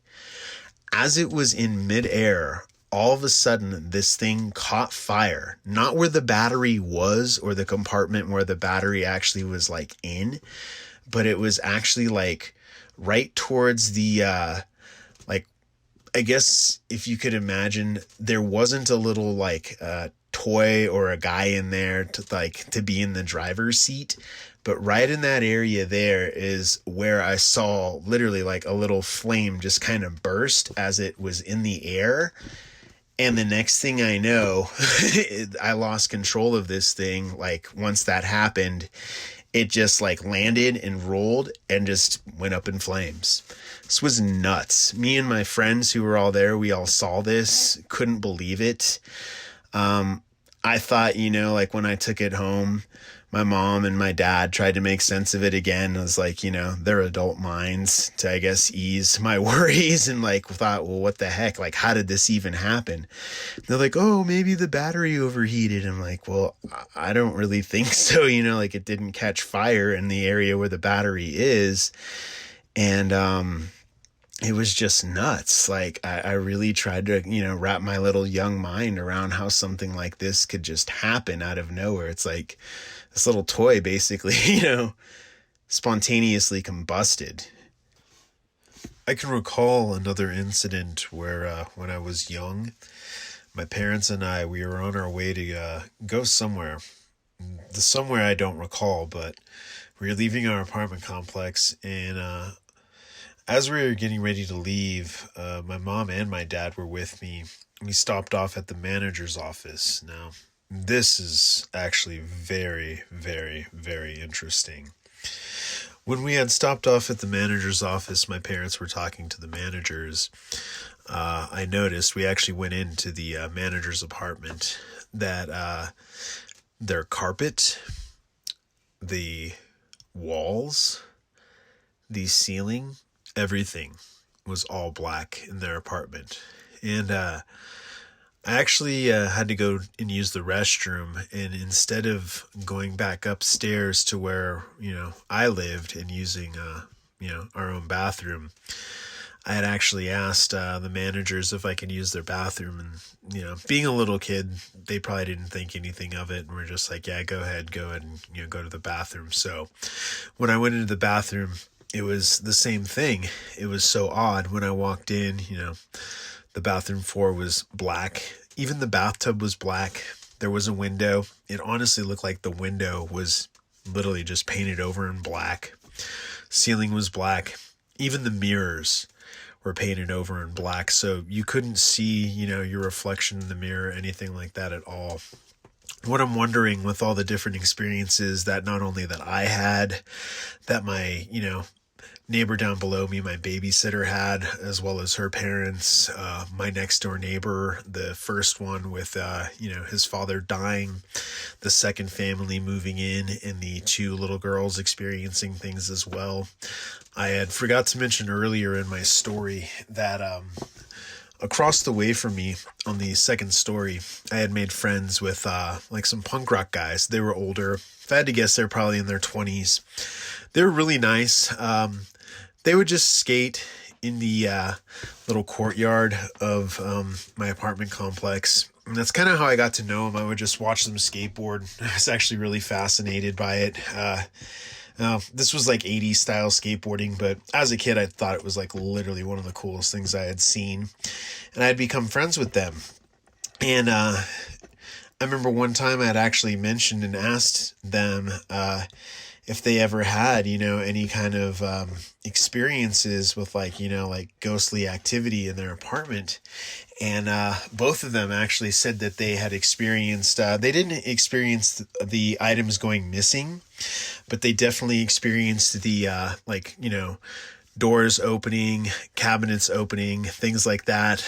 They also did hear voices. They never saw any shadow figures, but again, this just kind of confirms that pretty much almost like anybody I talked to that lived in this apartment complex, and it's not like I went door to door and talked to everybody as a little kid and asked them, oh, do you have, ghosts in your apartment? But anybody I conversed with and brought this up, they all seem to have similar experiences, which I thought, again, was very interesting. And to get back to the managers, with them having everything, like completely blackened out in their own apartment and living on the property, I'm wondering if it was actually, like something that they might have done or did. Maybe these people might have been involved in some kind of occult thing. Not exactly sure. I can't do anything other than just speculate and try to put pieces together as to, like maybe this could have been the cause for the activity. The actual, managers of this property were possibly beckoning these things and using these this whole entire complex as like this nexus of evil energy or something of the sort, and opening all this up and bringing this in. And unfortunately, like, pretty much all the occupants there on this property experienced all these different things. Now, the last part of this story actually involves me returning to the property. Back when I was about 7-8 years old, after the incident of, my neighbor's father dying, the other family moving next door, I really don't think my parents and I stayed in this apartment complex that much longer. We had moved by the time I was between 2nd and 3rd grade. I can't honestly say, like how much longer we actually stayed there, but I don't think it was really all that long. And once I moved, I didn't experience any of these, paranormal encounters. It's just like everything had kind of stopped. But I will say, it wasn't until 2007 that I had actually returned to the property. I was, it was summer of 2007, I want to say around July, because I actually wound up starting school that year in August. But I was dating a girl, and I had actually, over the course of getting to know her, had brought up my encounter with, living at this apartment complex and all these different experiences that I had. And don't go back. She was actually very interested and fascinated with this, and she was actually into ghost hunting. It was one of her hobbies, and she had some equipment. So she thought it would be, fun one night if we just kind of went back to the property and walked around, and she tried to use some of her devices. And I can't remember particularly what this device was called. It wasn't an EVP because we weren't capturing audio. I think it, might have detected like electromagnetic fields.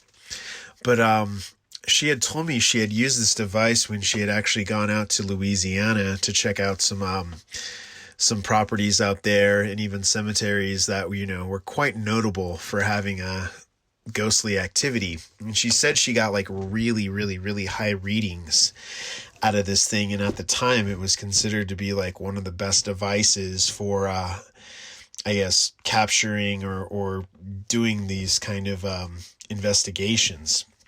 So when we went to my old apartment complex and got onto the property, we kind of walked around, and I told her like the area that I lived. I kind of recounted, like the story of my neighbor, the one that died.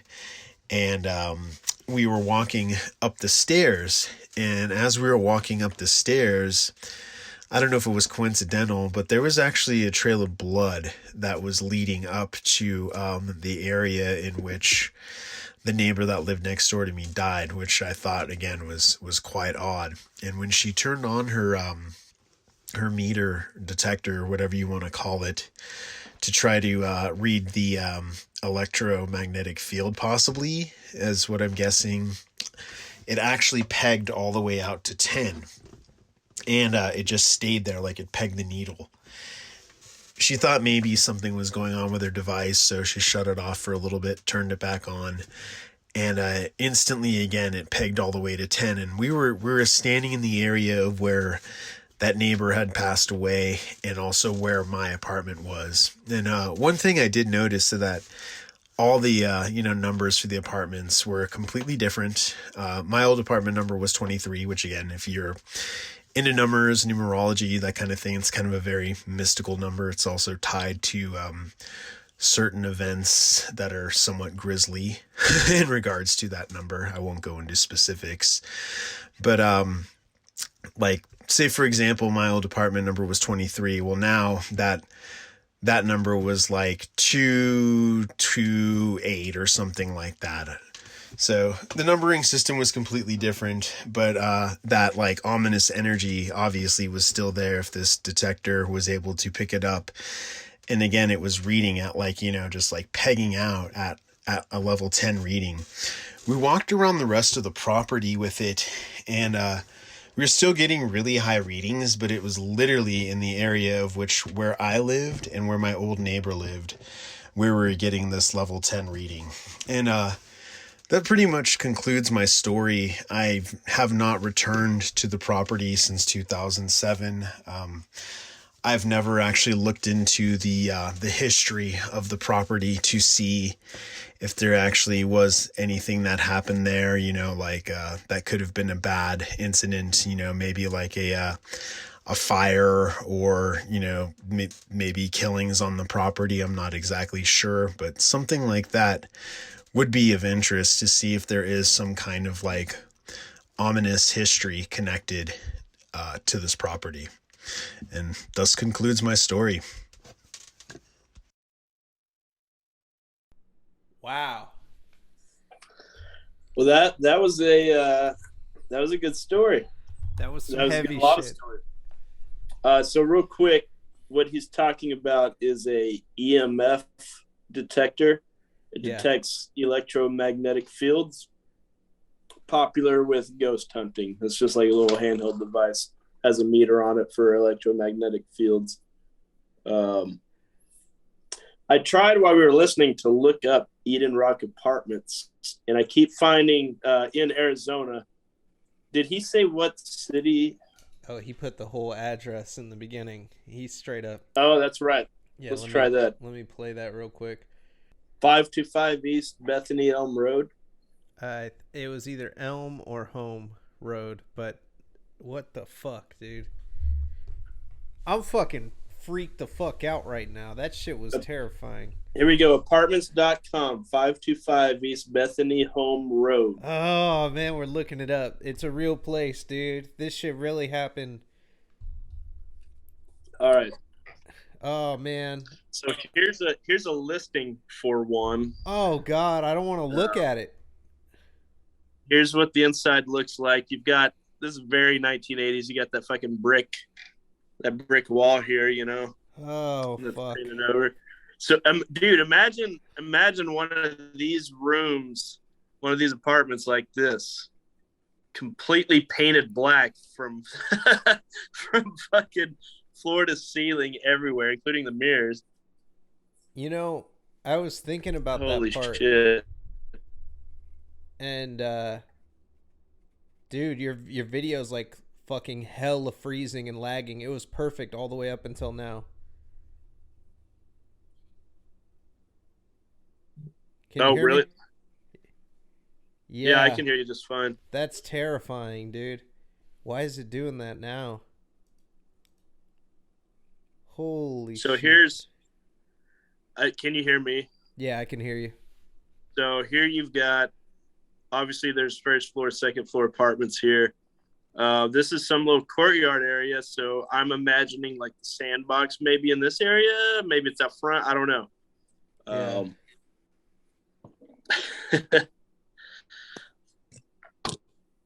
Yeah, man. When he talked about the apartment that was completely blacked out, it reminded me of when I was like in middle school. I Googled how to sell your soul. Because when you get access to the internet, you Google stupid shit. And I Googled how to sell your soul, and it said you have to be in a room that has not seen any sunlight and is completely blacked out, and it has to have no sunlight in it for like, I think it's like 72 hours or some shit before you do this like ritual. Damn. And that's totally what's going down in that fucking apartment that's completely blacked out. Motherfuckers are doing rituals in there. It's probably perfect to like, they're probably trying to summon shit, doing some strange occult shit. but it's the fucking manager's apartment. Yeah. I mean, when he was like, even the fucking bathroom mirror was painted over black. Like, that's okay. They're up to no good. If they're even painting the fucking mirrors black, they're up to no good. That's so weird, dude. Ugh. Yeah, that was a pretty good story. The fucking the RC car bursting into flames in midair. Yeah. That's pretty nuts. I've never heard anything like that. That is the most convincing story. You know, this is a viewer who chooses to remain anonymous, but he is a very credible source. I will say that for anybody that doesn't believe that. I'm gonna say this much. I know who this person is.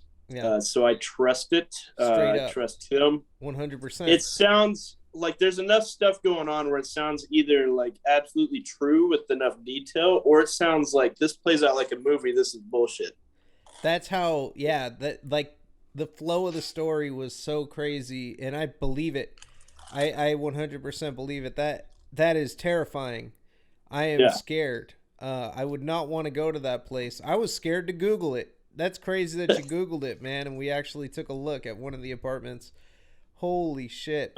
I'm not gonna lie, I want to go there. I'd love to. I don't know if the apartments, well, I mean, there was a room listed, so apparently they still exist, but I would definitely be down for a trip to Arizona to go check this out. I'll be the man in the chair, and you can go down there. So we'll fly you out to Arizona, and I'll link you up with Jan and Brennan, and then they can make a fluids video there too. There we go. The revisit with the right in front of the, didn't he say like right in front of the window, the trail of blood? Yeah. Like, I don't know. I've lived in quite a few apartments myself. Some pretty sketchy, some not as sketchy. You don't usually just find a trail of blood and like no one hanging around. That's usually a hotel thing. That's a hotel thing. Actually, to clarify, that's a motel thing. That's not a apartment thing. Yep, straight up. You go to a motel. Someone actually, I saw this wrestler that I know. He's over in I think Minneapolis right now, staying at a hotel, and he was like, "This is the worst room I've ever stayed in. Look at the bathroom, and the door's kicked in the bathroom, and then the hair dryer is attached to the wall, and there's blood, like dried blood, all over it." He's like, "What the fuck?" On the hair dryer? Yeah, on the hair dryer. Like someone just beat the shit out of someone. Someone got bludgeoned with the fucking hair dryer. God damn it! And I've been in those kind of motels. That hair dryer is attached to the wall. Yeah. You can't travel very far with that fucking thing. Like, what the fuck? Yeah. You know, that's terrifying, man. Yeah, that's pretty nutty. I'm scared. That story scared me a little bit. It spooked me. Yeah, those poor kids, those girls crying every night, like. Yeah, the scratching and the growling at nighttime. There's definitely so a lot what I want to know, they go to the manager's office, right? They can't, or I guess the manager's apartment building, or room or whatever. They can't be the only residents. He said it's a big place. Yeah, like a lot of residents. They can't have been the only people to step foot in there. Did nobody go like, well, with our experiences here and the way, like what's going on? Did nobody question, like, ever? You know? I don't know. I think we got to look up the history of the history of the place. Yeah.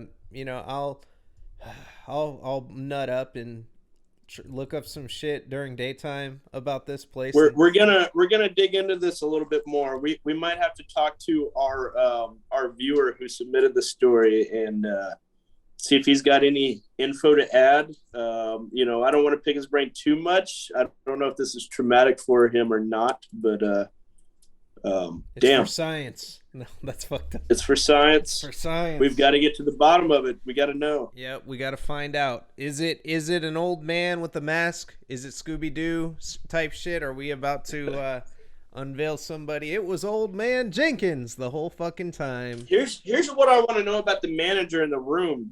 Did that come before the ghost or after? Were they like, yeah, yo, there's so much shit going on in here. Like, did it change them and they're like got deep into it or something. I don't know. Who knows? Yeah, that would be weird. Yeah. But yeah, the fucking car was probably the craziest part to me. Just exploding in front of everybody, like not from the battery. Yeah. Like, what the fuck? Yeah, like mid-daylight with the audience, you know? That's terrifying, dude. Yeah. Yeah, I don't fucking know, man. When ghost stories, like when something crazy happens and it's like daytime hours and it's in front of a group of people, not you by yourself. Yeah. That's always more like, I can appreciate that in a horror movie where it's like, you know, daytime's always safe. When you're with people, it's always safe. But like when that shit happens and the rules are broken, then it's like, oh, fuck, you know. There's some serious shit. And then he did say there's a synagogue right next door to the place too. Yeah. So like, is there something going on over there? You know? I don't know. I would have been banging on the doors over there, like, guys. I'm not a religious person, but I would have been like, guys, come help, please. Yeah, come pray over here on this. Like, yeah, straight up, that shouldn't be happening right in front of the synagogue. Some shit bursting into fire in the fucking air, man. Right. Like, what's really going on? Is it on the under like a cult or some shit over there? Like, you know, for sure. I was watching. I really enjoyed that story. That was really good. Yeah, that was really strange, man. Definitely. The voices like whispering his name in his ear, like. Yeah. I'd have been like, every day I've been like, Mom, can we move, please? Mom, can we move, please? Has that ever happened to you as a kid where you're like, where you hear someone call your name and then you go in there and they're like, no, we didn't say shit. Absolutely, yeah. They used to happen to me all the time. Like when I was young, I'd be like, I'd always hear my dad say my name, and I go in there and I'd be like, right. He'd just be like, the fuck? What are you doing in here? What do you want, boy? Yeah, Dad, you said my name. He's like, no, I didn't. I'm like, what the fuck? You know, that's weird, man. I wonder if my place was haunted too, but not to that extent. That's fucking terrifying, though, dude. Yeah, like, for real. I would have gotten on my YFZ 450 with the aftermarket exhaust and hightailed it out of there. I tell you what. YFZ 450, holy shit! We need to fucking get a sponsorship for fucking that. I'm gonna call up Yamaha tomorrow. Like, yo, we got this podcast thing. Yo, straight up, I'm gonna message. We gotta message their corporate. Mm-hmm. Holy shit. Well, I guess that wraps it up for this week. Next week there is some more shit that we're gonna get into. I guess I do have a little preview of next week. I am dabbling more, and I'm not personally dabbling in the occult, but I did. Oh well, you should. No, I think it'd be a healthy move for you. Yeah. Oh yeah. Fuck that, dude. I was watching, well, I guess I'll get it. Fuck it. I'll just tell you right now. I was watching this show called Cursed Films on Shudder. And, yeah, they talk about like The Exorcist, and they talk about fucking, what was the other movie that was cursed? Not Poltergeist. The Exorcist, and I think it was The Omen. Oh, where like all the shit happens during set and everything? Yeah, and they got, on the first episode, they got an actual exorcist. And they filmed him as he went into people's houses that claimed that they were like possessed. And like, he literally like performed 2 exorcisms on camera. And I'm like, okay, is this staged or is this like, you know, cause it's on Shudder. Yeah. It's like a series they spent some money on. The quality is really good. Or is it, you know, like, cause I seen this video of this, like, pastor.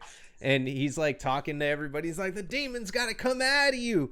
And he like says it to this lady, and she goes over and just squats, and she's wearing a dress and just takes a shit. And he's like, the demon's coming out of you. Like, I'll send you the video. It's so funny. I can't put it on here.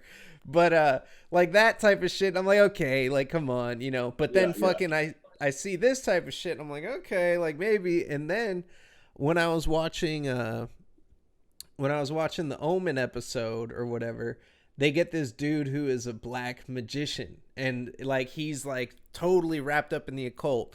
And Mike from Warflurch told me, I asked him, you ever fuck with the occult? And he said, nope. never touch that shit. Stay away from that shit. And I was like, why? He said, because if you do that, you become a chaos agent, an agent of chaos. If you start fucking with that kind of shit, just like, you know, spreading negativity and that kind of shit. And I was like, okay, you know, and I've always kind of stood by that. But there was this one dude that was a witch. Like he says he's a witch and he practices witchcraft. And he said, there are people, he said, there are different kinds of people in this world. There are people that believe in religion. And then there are people that, you know, practice witchcraft. And then there's a third kind of people. And it's the people that don't believe any of that shit. And they think it's all, you know, bullshit. And they only want to go by science. And he said, what we call in the witchcraft community, we call those people targets. And fucking, I was like, what the fuck is he talking about? You know what I mean? Like, I'm like, is this part of the shtick? Is this part of his shtick to fucking like try to get people into witchcraft? Because I know witchcraft ain't like well, it could be. I don't know. I don't know if it's like similar to that, you know, because I always felt like religion was like a money thing, you know, so it's like, is witchcraft kind of the same thing? I know people be selling crystals and essential oils and shit, but I don't know if that's just a different type of thing, or if there are people that are heavily into that shit. Please don't put a hex on me, nobody. I do not want anything like that, and I do have faith. So you can't fuck with me, but I'm saying, you know, like that shit is pretty creepy, man. Yeah. That shit really tripped me out, you know. On the exorcism videos, I've seen videos of like real footage of like priests in like, you know, like South American places or like, you know, in India or like wherever, like where it's like grainy and it's like, this isn't like show production at all. Yeah. And it's like, you always hear about those kind of stories more so in like those kind of places. Yeah. Well, where it's just like, it's a fucking village and it's like, oh yeah, this woman's possessed in this little like, this fucking like adobe house, you know, like those are pretty nuts. They're pretty movie quality, man. I've seen quite a few of those and it's pretty wild. That's why like I was like thinking like when I seen that shit, I was like, is it like fucking like for real, like is it you know, untreated mental illness? Because like I doubt they have therapists out in the motherfuckers or like prescription pills to give people. I'm talking like these videos I've seen, I'm talking about like developing countries, you know. You don't have like the fucking you know, what's the place that you don't have the urgent care down the street, you don't have the fucking like across the street from it the fucking psych doctor, you know, like you don't have any of that shit. Yeah, and there's a bunch of motherfucking in these little villas, you know. There's a bunch of priests that are out there doing everything that they can to squeeze every penny out of, you know, everybody in the place's pocket. Like, yo, this is an opportunity to get someone to come to my church if I could fix this fucked up, you know, person, you know. And then they go there and they like pray and they're like, I can't. That's the best I can do. I can't. You know, they're gonna have to accept Jesus. You know, until they accept Jesus, that is. But if you don't want that to happen to you, get your ass to church and, you know, cough up so we can keep doing this kind of shit. You know? Yeah, for real. That's what I was thinking. But like after that dude said that, I was like, like, you know, I'm a fuck. You calling me a target, motherfucker? Because I fucking, you know, look for evidence. Come get some. Come and take it. Yeah, come and take it. I don't want to make an assumption on like. Me personally, like, you know, I don't want to make an assumption on some shit that I don't know for sure, you know, and I don't want to be ignorant by saying, oh, I fucking know this, you know, because somebody else said it or somebody else saw it or somebody else did it, like, until I've had the experience. I have had experiences where people have come to me in dreams after dying, and it's totally like, you know, doesn't seem like my subconscious, you know, like making the shit happen. But then again, I've had dreams that make no sense where I wake up with a really strong emotion like, oh shit, did that happen? Could that happen? You know, I also the same. I think it goes on brand here with the content we're doing. I think there's a lot of shit out there we don't know about or don't understand. Are we going to solve all these mysteries within doing the show? Probably not. probably not. But we're gonna get to the bottom of some of it. Yeah, and we're definitely Hopefully. Open to talk about it with anybody that wants to talk about it. If Yeah. you have anything, We're just getting started, and if you liked this episode, if you liked that story from one of our viewers, please let us know if you have a story of your own. If you want to see more of this, we're relying on you to make it happen. So hit us up, please. Yeah, and call that number underneath. If your story's too long, you can send in a message, a full length message to mayvizzle2@gmail.com. That is the official email. If you want to just say you want to send it in text, you can send it in there. Yeah, we'll read it off. That's totally cool too. Yeah, any mail can go there. If you want to get access to the show early, go on patreon.com/mayvizzle. Also, if you just want to watch for free, youtube.com/mayvizzle2. YouTube watchers, make sure to like, subscribe, share with all your friends. This awesome show. We do it for you, baby. And thank you so much for tuning in. Next week, I do want to talk about